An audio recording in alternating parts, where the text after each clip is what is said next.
Lama aku memandang,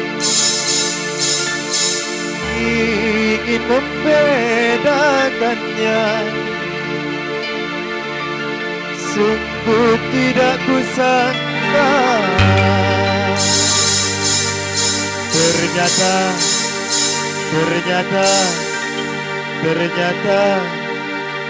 si gadis kembar dua. Relaksa.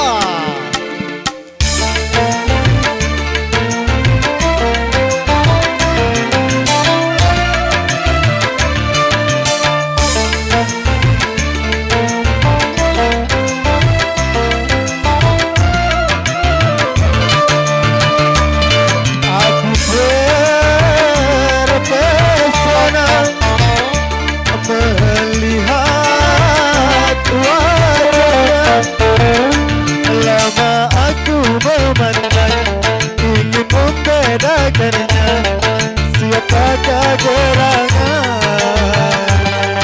Keduanya adu sama manisnya. Aku pun tak malu, rasa ingin tahu.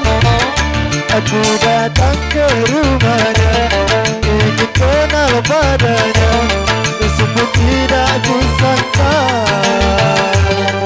ternyata dia si gadis kembar dua. Relaksa.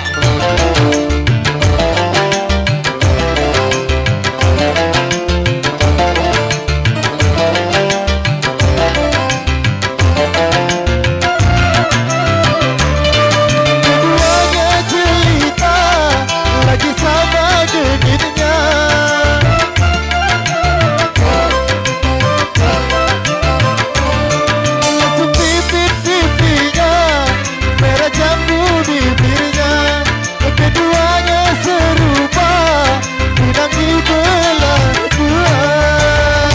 Si gadis kembar dua, hati sama manisnya.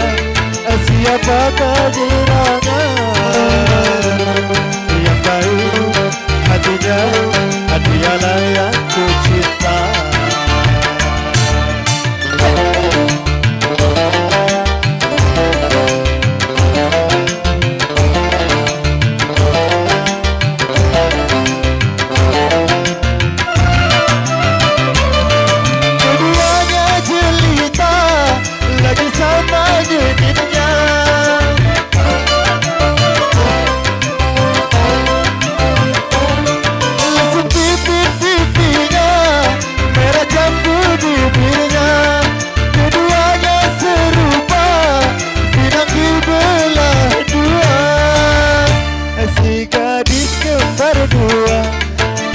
Sama manisnya, siapakah gerangan yang tahu hatinya?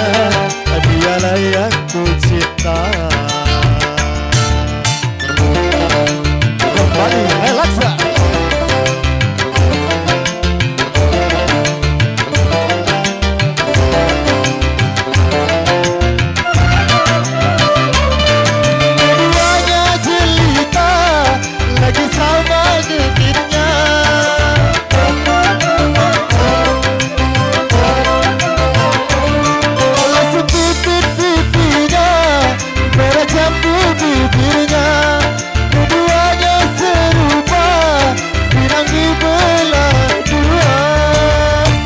Si gadis kembar dua, hati sama manisnya. Siapakah